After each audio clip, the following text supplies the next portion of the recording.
Hi everyone, I'm Lisa. And I'm Nick. And you're listening to It Takes Two, the podcast where two people take two movies with the same plot or premise and watch and discuss them. You land lovers, batten down the hatches. It's two adaptations of Robert Louis Stevenson's 1883's Treasure Island. We were covering off Muppet Treasure Island, Muppet Treasure Planet from 1996, and Treasure Planet from 2002.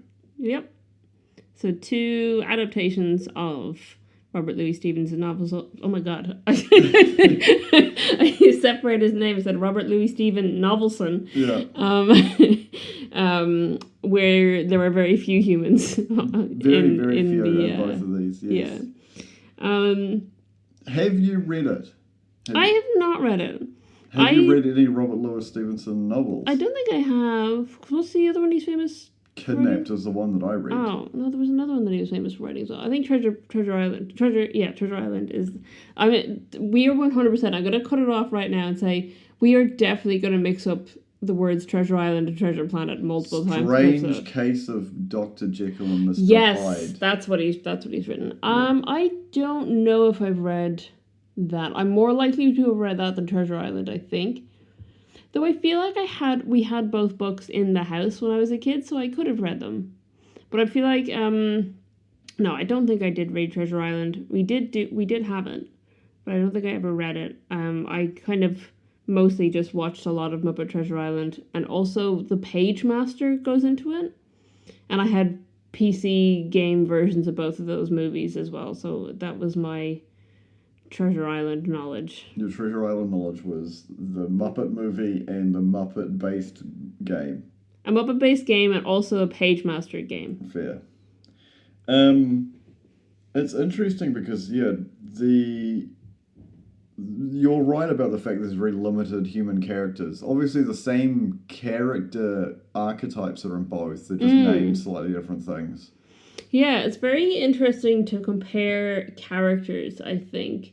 I don't know where because I feel like that's probably what the bulk of this might be. But there's also obviously, changes in story that are made, A, because one is Muppets, and B, because the other is set in space. Though, can I just say I love the aesthetic? I know it doesn't make a lot of practical sense, but I love the aesthetic of just, like, pirate ships sailing through space. Yeah, so the concept of solar sails... The only bit that irks me about Treasure Planet is the fact that they can breathe in space. Like, if you had a sail ship that was enclosed in some sort of, like, boom or bubble. I assume we're supposed to assume because they can, like, they've got artificial gravity on the ship. So I assume that there's supposed to be, like, a kind of an atmosphere around the ship. But then it doesn't make sense how, at one point Jim is off kind of... first of all, the lifeboats don't make a lot of sense. Yeah. But then also there's a bit where Jim has made a makeshift kind of hoverboard, and he just and it makes sense on a planet, but then he sails off into space, and it's like, at what distance does he need to be from that ship before he suffocates? So it's a weird concept. Because you could argue that maybe some of the aliens don't need atmosphere or air or something, but he's clearly a human. I don't know how much you know about aliens, but nothing can survive. I know, but I'm saying, like, actually, that's a lie. You could say, like, there's, it's sci-fi, they're taking liberties, and they've created an alien species who can do this, But when your main character is a human, you're sending them off into space with no atmosphere. So there is bacteria apparently growing on the outside of the International Space Station. That's really cool. And scary. Tardigrades, aka water bears, who've also survived being exposed to the vacuum of space. They're, like, insane. They're, like, one of my favourite small things. All the small things. That's the only bit that really kind of annoys me. I love the aesthetic. I love the fact that they've replaced, him having a peg leg with being a cyborg. Yeah. The problem is Tim Curry. The problem is Tim Curry. His performance is fantastic, and it makes the rest of the movie look kind of, like, bad in comparison. No! Because Muppet Treasure Island, it's great. It's great. I have seen someone say, and I think it is so true, and I think about it quite regularly, that the Muppet Christmas Carol works because Michael Caine treats the other Muppets as real actors. Yeah. And the Muppet Treasure Island works because Tim Curry treats himself as a Muppet. And, and I think that's what's happening, is that he is like, they're all Muppets, cool, I'm one too, you know? And he treats them as his equal, but he's on a different playing field to Michael Caine in Muppet Christmas Carol. I think he's fantastic, but I think the kid is actually really good as well. The kid playing Jim Hawkins. Kevin Bishop was the actor. Kevin Bishop. I think he's, like, because he was a no one. That's his first film. Yeah. And I think he continued to be a no one, unfortunately. Apparently they auditioned hundreds of actors for it, but he had been the first one to audition.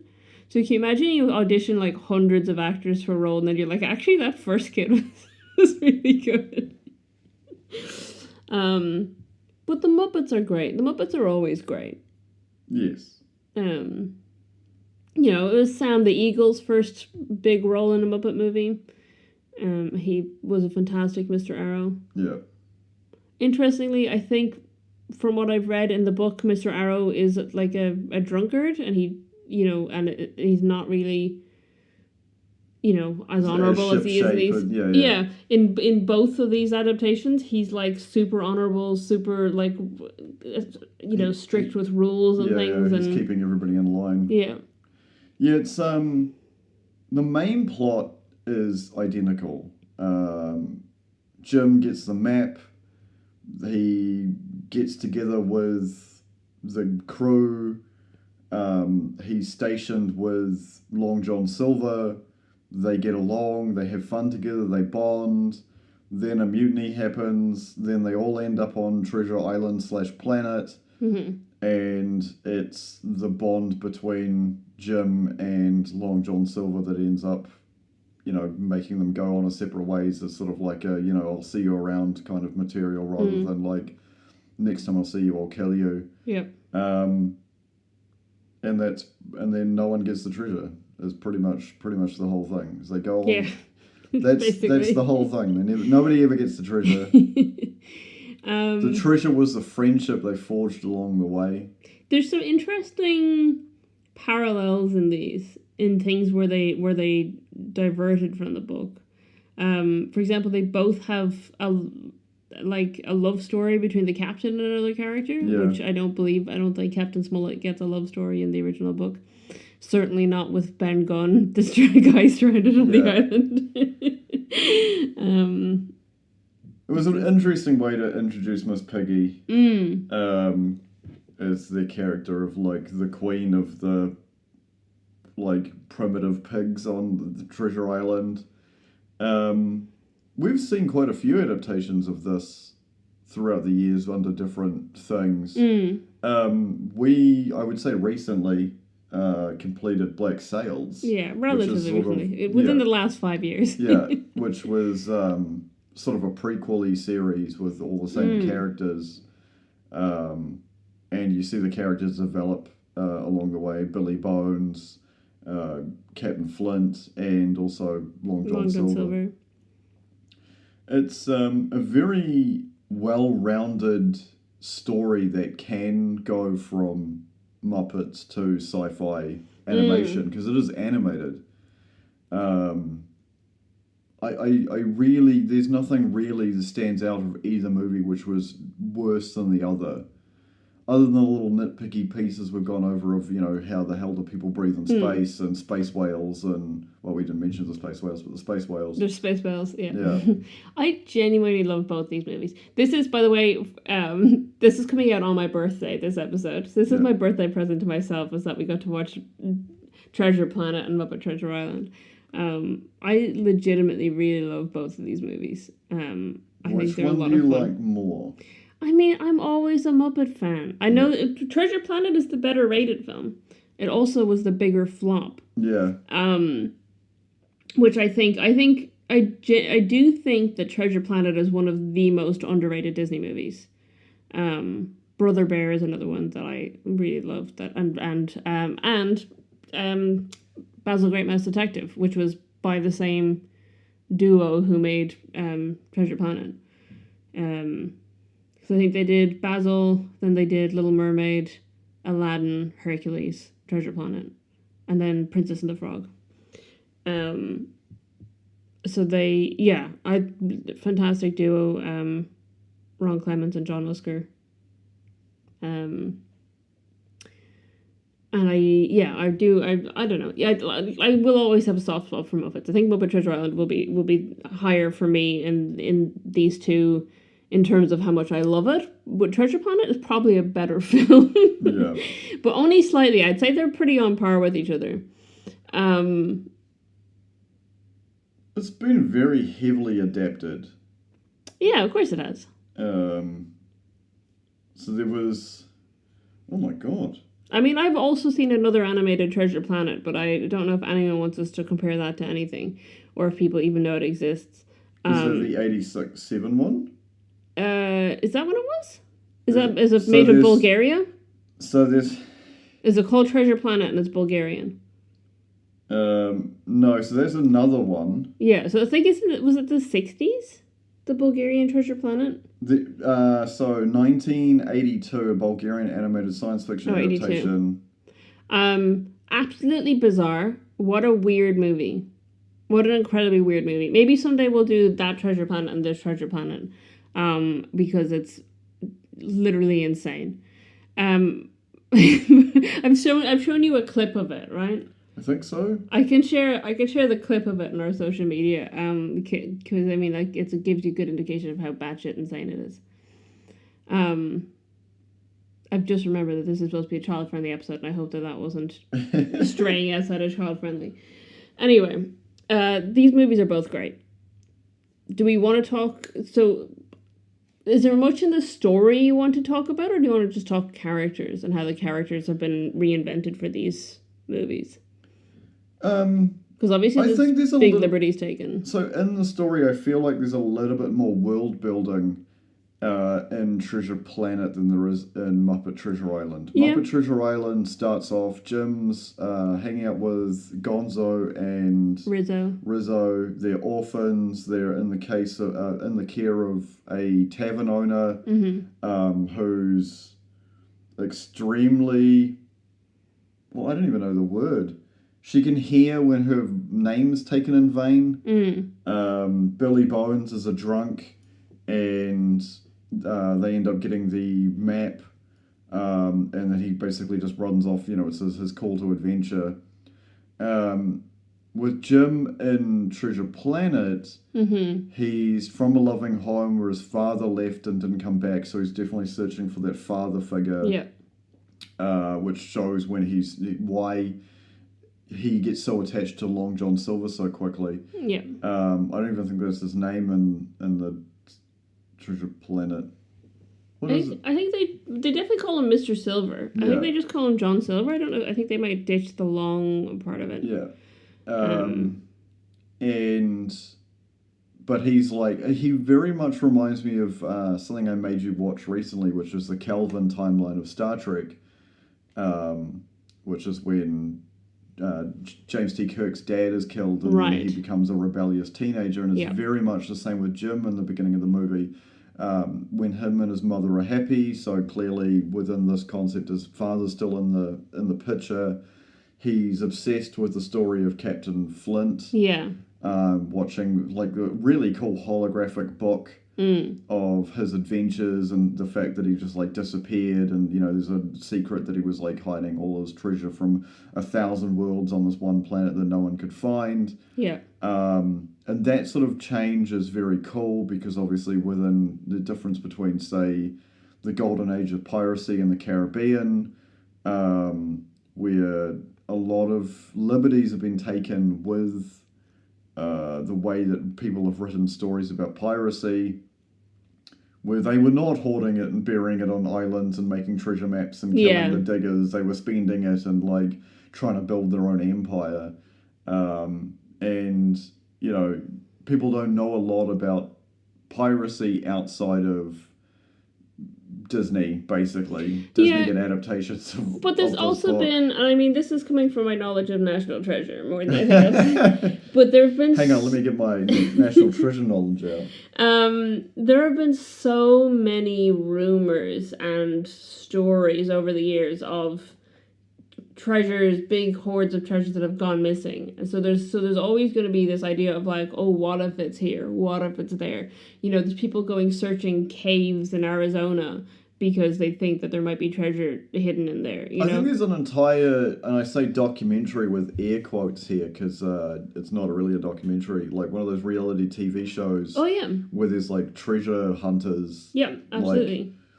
There's more than one, I think. Yeah, but they're more along the lines of like trying to find shipwrecks that had, you know, like, oh, went down here and we're reading the logs and stuff. And that's the, you know, the beginning of National Treasure is that they're searching Antarctic, or no, they're searching the Arctic. I'm trying to think of which one. Searching the Arctic for a ship that would have been where it disappeared. They've realized that it's Charlotte. Yeah, Charlotte, the ship. They realized that, like, you know, with ice caps freezing and melting and refreezing, it's actually way inland. Yeah.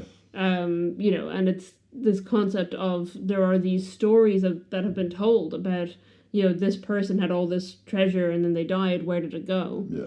And that's how you end up with stories like Treasure Island, where you're like, you know, well, there was this famous pirate captain, and you know, and he, you know, he killed everyone. And there's a line in Pirates of the Caribbean kind of referencing these stories where, you know, they're saying, oh, you know, and so the stories say that he killed everyone who knew about it. And it's like, well, then who's telling the stories? Yeah. And that's very much how it goes in Muppet Treasure Island. Yeah. Because the opening is so cool, and it's like, it's an underrated song for a Muppet movie, which ends with the line, "Shiver my timbers, shiver my sails, dead men tell no tales," and then it shows Captain Flint shooting the crew. Yeah. You know, and the idea is that he killed everyone who knew about where the treasure was. And then it's like, but Long John Silver and Billy Bones and Blind Pew were all on his ship with him. And they clearly know about it. And Billy Bones has the treasure map, you know, and it's like, okay, all these people, and, you know, Ben Gunn is stranded on the island, and in the Muppet version, he's, you know, it's Miss Piggy. Yeah. And she's Benjamina Gunn. And then she's got her previous love interest is Captain Smollett, but she also was, you know, had a relationship with Captain Flint, and it's implied that she had a relationship with Long John Silver. Yeah. And then in Treasure Planet, Ben is a robot who had his memory pulled out because Flint didn't want him to tell anyone about that he'd booby trapped the treasure, because in that version, Flint is so bent on keeping the treasure even after he dies that he literally is essentially buried himself in the treasure, and set up traps so that no one else can take it. Yeah. And it's, you know, it's like, what's the point of the treasure if you're not using it to spend on things, and you don't want someone else to have it after you die? That's a message for all the billionaires in the world. Yeah. Spend your treasure to help people. Genuinely, I mean, that's what Captain Flint is. Yeah. Certainly in the Treasure Planet version. He's like a billionaire who's hoarding the wealth and then doing nothing with it. Yeah. The Goonies. Goonies, yeah. The Goonies also has the whole buried treasure under the island thing. Yeah.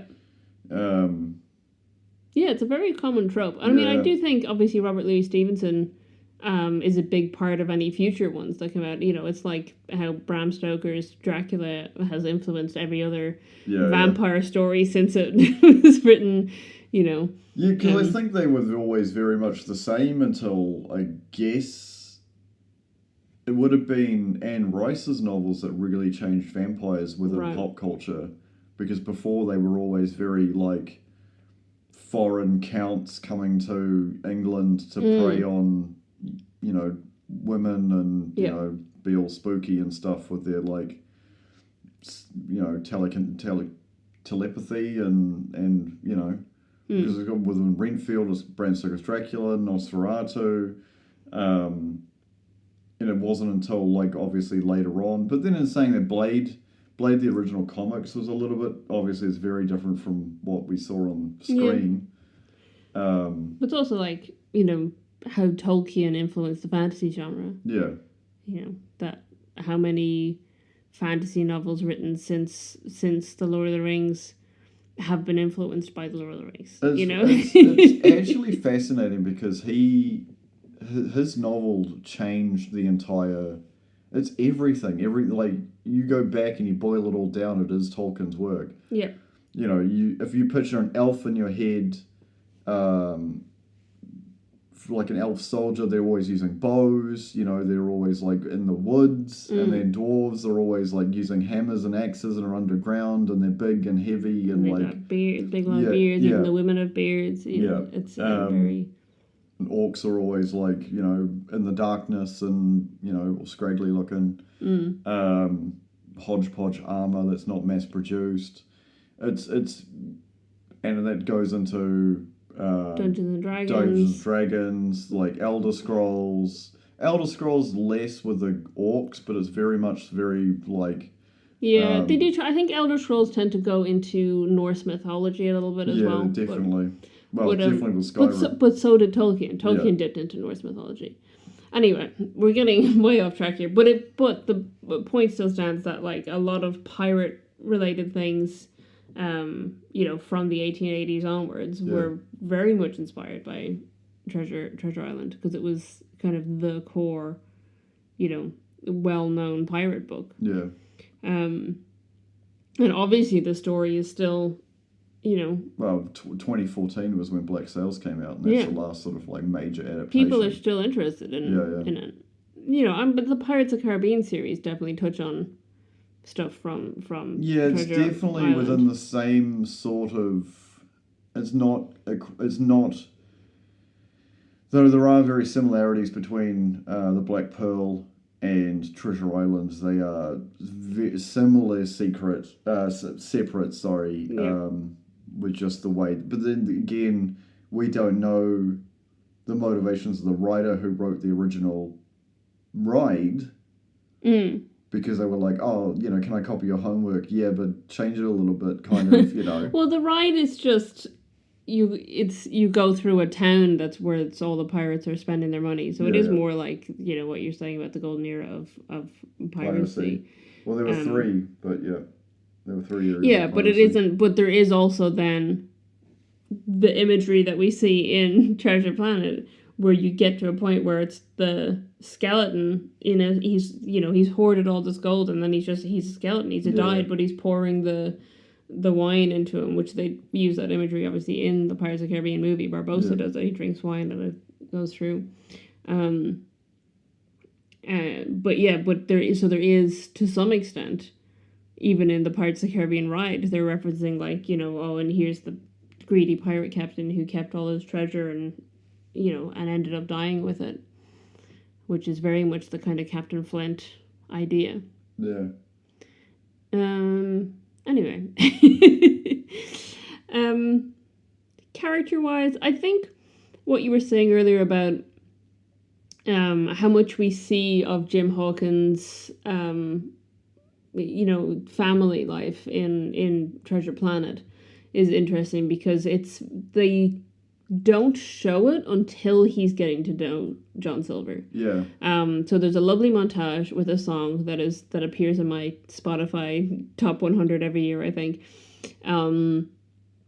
where John Silver is showing, is like putting Jim to work, but at the same time he's feeling proud of him. Yeah. And Jim, you know, is doing this kind of half bonding, half rebellion, half work, or, you know, whatever, that's 1.5. Anyway, with John.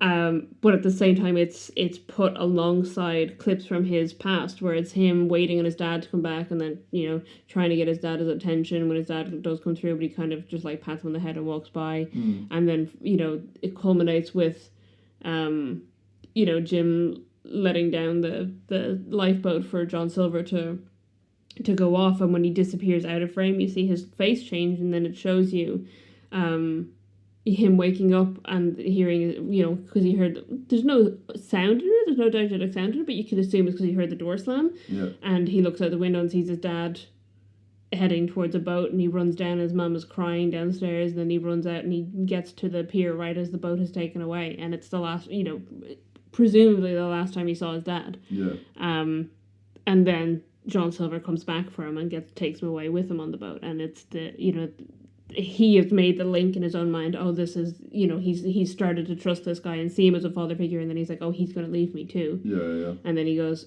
oh, he won't.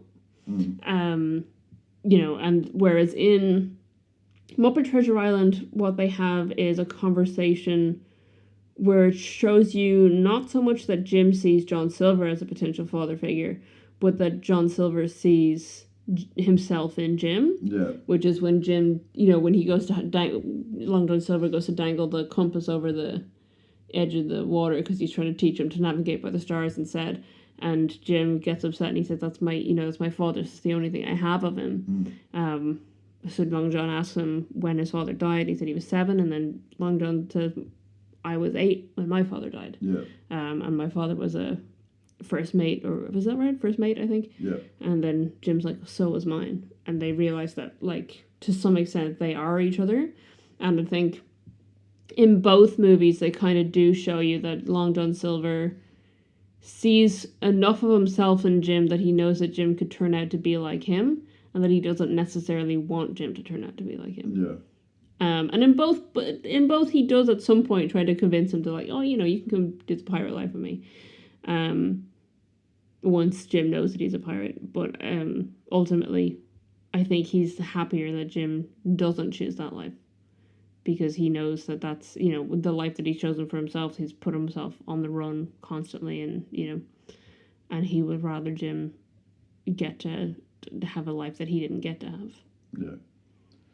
It's very interesting because, you can't really... Obviously, one's science fiction, but, even with that and that, there's sort of, no time placement of it. Because it's, I think the last age of piracy, well, especially in the Caribbean, that was, Blackbeard's era, so Edward Teach. Right. It's... And that is around when Treasure Island's supposed to be set. Right? Because Flint was supposed to be a contemporary of Teach. Yeah. So Treasure Island's supposed to be set slightly after. Yeah, so it's 1715 to 1726. Right. There was the golden age of piracy. So that was when it was, uncontrolled. Yeah. So, 1650 to 1730. So it was actually a decent time. Yeah. But that was, that was in the Americas anyway. Which is where, because in Muppet Treasure Island, and obviously Treasure Island the book, they're setting sail from Bristol in the UK, but they're heading towards the Caribbean. Yeah. So it is kind of the same thing, or the same area. Apparently, in the book, Billy Bones mentions 1745 in his log dates on the treasure maps. So the movies or the book is supposed to take place between around 1757 to 1762. So it is a little while after the golden age of piracy, which makes sense because they're not expecting everyone to be pirates, and they're going to dig up treasure that was left by pirates. Do you know how long Edward Teach, aka Blackbeard? So you know the character, right? Yep. Do you know how long he was a pirate for? 5 years or something. From 1716 to 1718. 2 years. So it was yeah. And then if our flag means death is to be believed, he then was just in a relationship with another former pirate. Yeah. Benjamin Hornigold was another pirate who's pretty famous. Yeah, he's in Black Sails as well. Yeah, so Hornigold, Charles Vane, Black Bart, Calico Jack, Henry Morgan's, famous for other reasons. But they're, these were all real people. Yeah. Anne Bonny, another famous pirate. Very, very few famous female pirates, unfortunately. Mary Read, obviously the other one. It's a very interesting genre because it is sort of this weird love affair of a time that had long passed, even when, you know, the book was written. Yeah. So the book, it's set about 100 and something years before the book was written. And you sort of have to 120 wonder years. what, like, things are going to come out from our culture about times in the past. And you see it a lot with science fiction in the very least. Maybe not so much with contemporary stuff, but you do feel like even Star Trek has a very sort of like because they are starships, so they're very much like on a naval sort of thing. And you could say that, like, in early Star Trek, you have the captain of the ship and his first mate, and then they're going off on these adventures. And then, you know, Klingons you could claim as pirates because they're very much about honor within themselves, and they're warriors, and, you know, and it's, I think even though, you know, it's over 300 years ago, the legacy of these people, the legacy of this era is really carried forward in pop culture, and the way we tell stories and the type of stories we tell, they're still very relevant. And, you know, it's such an interesting thing to be so, like, you know, do you have adaptations of these that carry so much weight, even though, you know, you can change the story by having characters being Muppets or having them as, you know, cyborgs in the future. And I think the relationship between Jim and Long John Silver is part of that. Yeah, 100%. I think that, well, obviously, you know, the concept of piracy or an adventure, you know, this like young kid going off on this huge adventure to see the world and things like that is, you know, something that's always going to resonate with people. But I think the reason why this particular story is so adaptable and you can change it into, you know, whatever setting you want to, and it still works, is because it's very much about that central relationship between this kid who doesn't have a dad and this guy who sees potential, but also he sees the potential for good and the potential for bad of the kid. And I know in, you know, Muppet Treasure Island, we don't necessarily get as much of the potential for bad because he is kind of, you know, almost like a goody two-shoes little kid. And he's a bit younger and a bit more naive. Whereas in Treasure Planet, he's already being arrested. You know, he's already kind of a little bit of a delinquent. You know, he's already kind of going down the wrong path, and you know that he doesn't want to be, because he has that moment where he's like, I'm gonna, you know, finally I have something that's gonna help me change how people see me. You know, and make people look at me and realize that, you know, I'm not all these bad things. And in both, you know, especially Treasure Planet, he's definitely got like a lot of potential. He's an intelligent kid. You know, he actually gets on well with people when he tries. I mean, I know in you know, more in Muppet Treasure Island, he's easily getting along with everyone, whereas in Treasure Planet, he's you know, there's an edge to him, but when he actually lets his walls down, he gets on with people really well.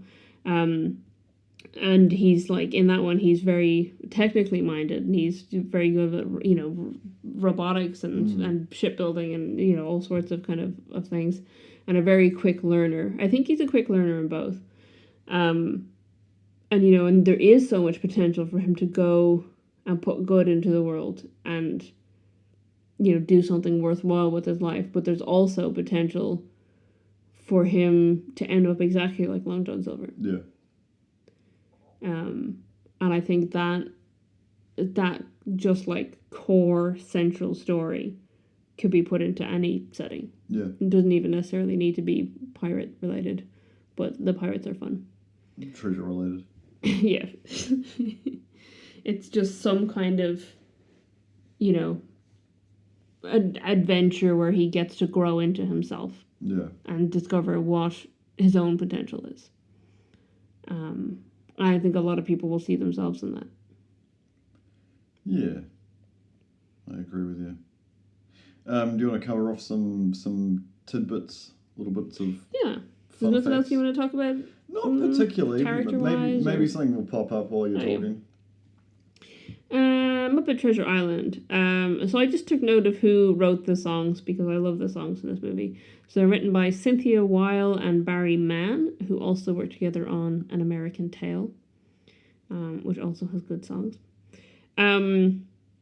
Apparently after shooting Wrapped, the studio gifted Tim Curry with a Muppet version of himself as Long John Silver, which is very cute. Yeah. This I thought was very funny. So when there's a kind of native pigs on the island, Yeah. and the first one we meet, his name is Spam. Yeah. Hormel Foods Corporations, the makers of Spam, sued the production company for having a warthog named Spam. And they lost their lawsuit, but the judge made a note in the deliberation. What he said was, one might think Hormel would welcome the association with a genuine source of pork. That was very funny. Kevin Bishop, who plays Jim Hawkins, went through puberty and his voice broke during filming. So a lot of his singing is overdubbed with like older recordings they had of him practicing the songs. Right. So just as well they had the older versions of it. I mentioned that he was the first person to audition, and they did hundreds of actors, and he ended up getting the role. This was made apparently after the success of Muppet Christmas Carol. The Jim Henson Productions decided that they wanted to cast Kermit and his friends in another period piece, and apparently the screenwriter said it had been a toss-up between an adaptation of Treasure Island or a take on King Arthur. So we almost ended up with a Muppets Camelot movie instead. That's interesting. Yeah. Also, originally, Jim Hawkins wasn't going to be a human in it. They were going to split the role, like they did with Marley in Muppet Christmas Carol. They were going to split the role in two and have Gonzo and Rizzo play characters named Jim and Hawkins as two separate characters. Right. But then they realized that, like I was just saying, the story is the core of the story is very much about this young boy's experiences. Yeah. And they were like, no, we need to keep the boy in it. And they just put Gonzo and Rizzo kind of as themselves. As themselves. Tim Curry modeled his accent and his voice on his own grandfather, who was a sailor. Just to say a pirate. Yeah, but maybe. Yeah. It says seafaring. So he just basically did an impression of his own grandfather for the movie, which is cute. And Sir Billy Connolly takes great pride in being the first person to die on screen in a Muppet movie as Billy Bones. For Treasure Planet, it seems like it was in production hell for a very long time. So it said on it that the movie took 10 years to make, which is the longest production cycle of any movie in Disney's experimental era, which is that era after their kind of Disney Renaissance. But I think it was longer than that, really, because apparently it was pitched to the makers before they did, or while they were working on Basil the Great Mouse Detective, right, which came out in 1986. That's a long time. Yeah. So, and then they kept being given other movies to do, and eventually when they were told that they were going to work on Hercules, they were like, we're only going to do Hercules if we can finally do this Treasure Planet movie afterwards. Because that's that old tale about people who were failing at their jobs on Prince of Egypt. They got Shrek. They got put on Shrek. They had to go work on Shrek. Yeah. No, I mean, these guys made, like, the duo made fantastic movies. Yeah. I think every one of the movies they've made has been really good. But they eventually were like, listen, we're only going to do Hercules if you let us finally do this movie afterwards. So the production mainly started after the release of Hercules. The look of the movie was based on 19th century oil paintings. Yep, which you is get cool. that. Yeah, Very yellow. It was the first feature film to release simultaneously in regular theaters and IMAX theaters, which is interesting. The human characters in it are hand-drawn. John Silver's cyborg leg, arm, and eye and Ben are all flat-rendered CGI, and then they used a process called deep canvas to create the ship. So in some scenes, all three types of animations appear simultaneously, which is really interesting. They've got like just multiple different kinds of animation. It is the most expensive traditionally animated film ever made. It cost $140 million to make it, and then they had another $40 million for advertising, but had a total worldwide gross of $101 million, so it lost about $80 million. So it is, I think, well, this was up until this was written in 2011. It was Disney's biggest financial loss. I feel like they probably haven't had a bigger one since, but it's hard to tell in the era of streaming services, you know, how much money certain films have made, especially ones that were, you know, during the COVID pandemic that were released straight to streaming services. So it might not be the biggest loss anymore, but it certainly would still be up there. Yeah, because they had a planned sequel for Treasure Planet. Yeah. So when I can't remember who it was, when they brought in someone as head of the studios. What do you mean, Bob Iger? I don't know. Anyway, at some point they brought in someone as head of the studios, and the first job he was given was to axe any sequels in production or in planning, which is why it never got a sequel. And the other bit of trivia that I took down, which I thought was interesting, is that at the end of the movie, so Dr. Doppler and Captain Amelia have got children at the end of the movie. Apparently, they had to cut some lines from the movie that had revealed that it was Dr. Doppler who gave birth to the children. Because Disney themselves ordered that they cut it because they thought that having a male give birth, even an alien, was too risque for a children's movie. So they didn't want... male seahorses give birth. Yeah. I don't think it's that weird. I watched this as a kid and I wouldn't have been weirded out. Yeah. I would have been like, oh, haha, he had the babies. But Disney were like, nope, you cannot include these lines that say that a man gave birth to these children. But they didn't put in any line to say otherwise. Yeah. So I think canonically, it's still happening. Canonically, Dr. Doppler is the one who gave birth to those babies at the end. Yeah. Which is fun. Yeah, that's all the trivia I had taken down anyway. Alrighty. What do we normally do at the end of the trivia? Sometimes we do budget and box office, but... Yeah, we've already sort of covered that. Yeah, I didn't look at the budget and box office of Muppet Treasure Island. I think it was a 74 million cost, but there's no box office to it. Oh, interesting. Yeah. Did it not get a theatrical release? I'm not sure. I definitely had it on VHS as a kid. I imagine it did amazing numbers in VHS sales. Yeah. Because that was that whole thing, and that's something that I've realised that's shocked me recently, unless you go to like, even I'm going to JB Hi-Fi, for those who don't know, is like a, you know, it's a very much like electronics, records, CDs, DVDs, games, headphones, that kind of thing, you know, that big everything in there. Their DVD selection has shrunk so massively. Yeah. We were in 2 warehouses recently. For those who don't know, warehouses like Target. Yeah, kind of like Target. They don't even have them as a section anymore. Yeah, that really surprised me. And it's very much down to DVDs entirely. Very much down to streaming services like destroying that entire market, and it really concerns me because streaming services are now eating itself, being that you can't get everything you want on one streaming service, so you either end up having to have multiple subscriptions, which are then expensive. The attitudes that certain studios within those streaming services are taking, which they're going, oh, cool, we're not doing anything complicated and we're just making schlock from now on because that's what people watch the most of, therefore it gives us the most watch time, therefore it's the most popular, and therefore we must create more of that. Yep. Where I feel like Apple TV, on the other hand, are doing the opposite of that and making really interesting niche stuff. And it's very difficult at this time that we probably won't get any more, what's the word, straight to DVD spin-offs of big movies that don't have the budget to make another movie, like Aladdin, for an example. Yeah. You won't get any revitalization within the genre like we had with Firefly, and because the DVD sales did so well, we got the Serenity movie.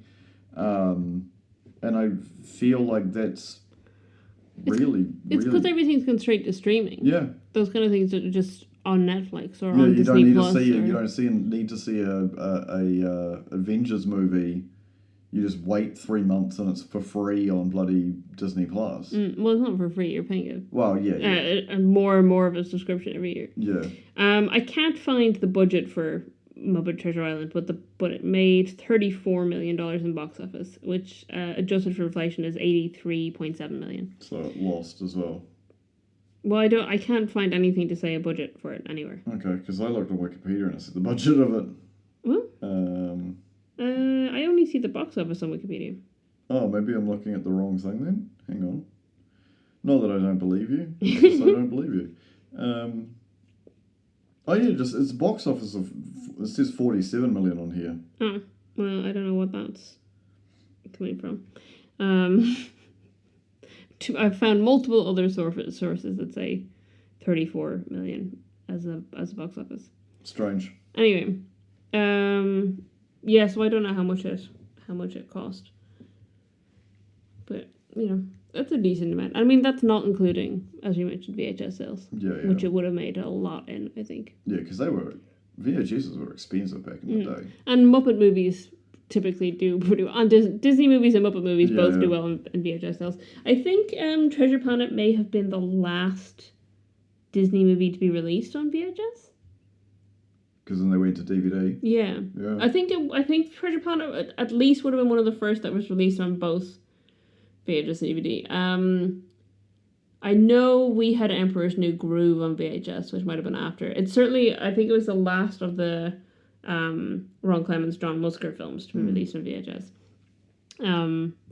I don't know. Yeah, somewhere around that era is when they rolled up. So it would have been still while they were releasing on both DVD and VHS. So I'm not sure whether we had Treasure Planet on VHS or DVD. Maybe that might have been one that we had both. Emperor's New Groove, we had VHS, which is around the same time. Right. But then I think Meet the Robinsons, we only had DVD. Fair. Brother Bear, I think, was only DVD.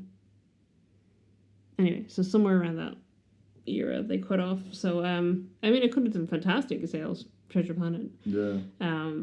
But obviously it's considered a huge financial loss for Disney, which is a shame because it's a fantastic movie. And it still lives up. I mean, like, if you look at...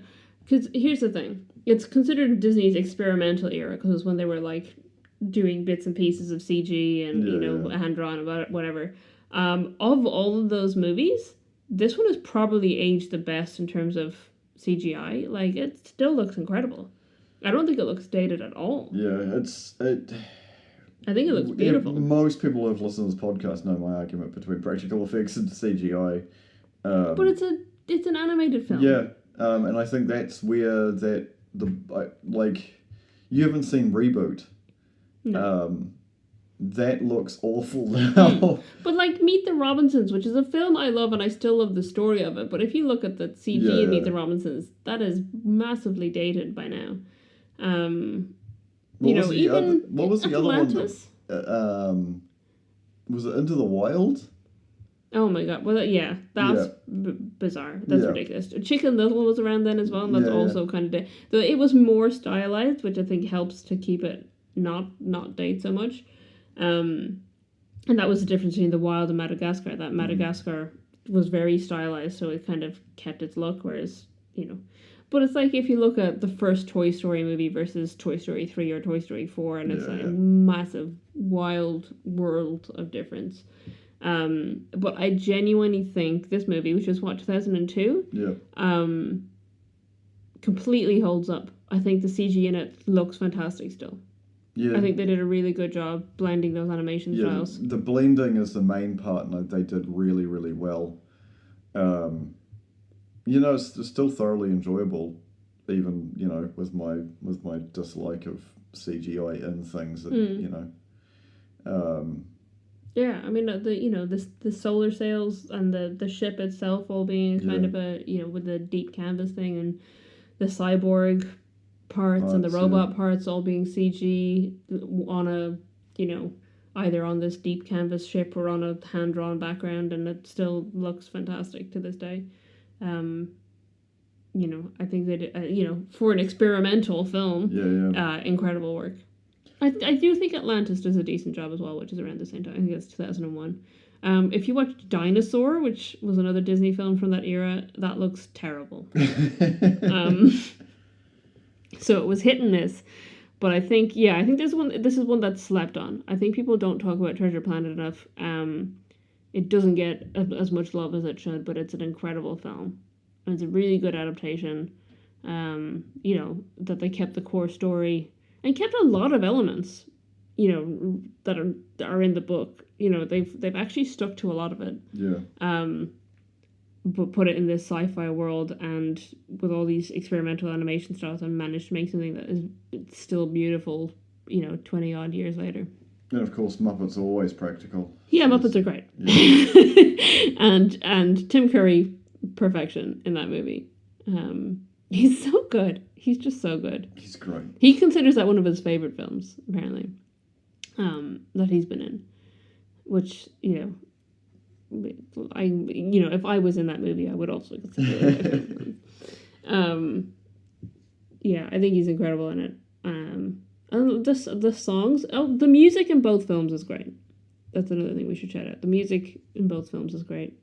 Very little in the way of songs in Treasure Planet, because it's not necessarily a musical Disney film. Like, some of them are very much musical, some of them are not. It does have that one song that we talked about over the montage, but then the rest are just in the end credits.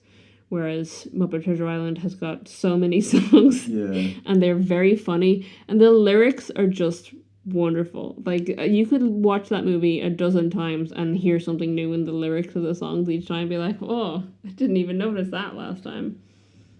And there's definitely, we won't go into the details of them, there's definitely jokes and references in Muppet Treasure Island that are put in there for the adults watching as well. 100%. Like, no child going into that movie is going to know who Henry Kissinger is. Yeah. So there's a few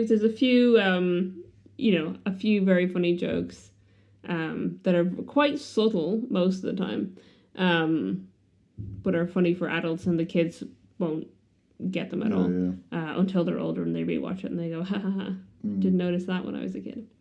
So it's definitely a movie that's, I think both are movies that are suitable for, that are enjoyable for adults to watch. Yeah. So they're both movies that are good for kids, but also very enjoyable for adults to watch. Talking of enjoyable for adults to watch, if you've enjoyed this episode, please join us on our Discord, and you can find every link to everything on our website, ittakes2.co.nz. Yep. Thank you for joining us on this lovely adventure into the high seas of treasurousness and mutiny and familyness. We'll catch you next time. Bye-bye. Bye.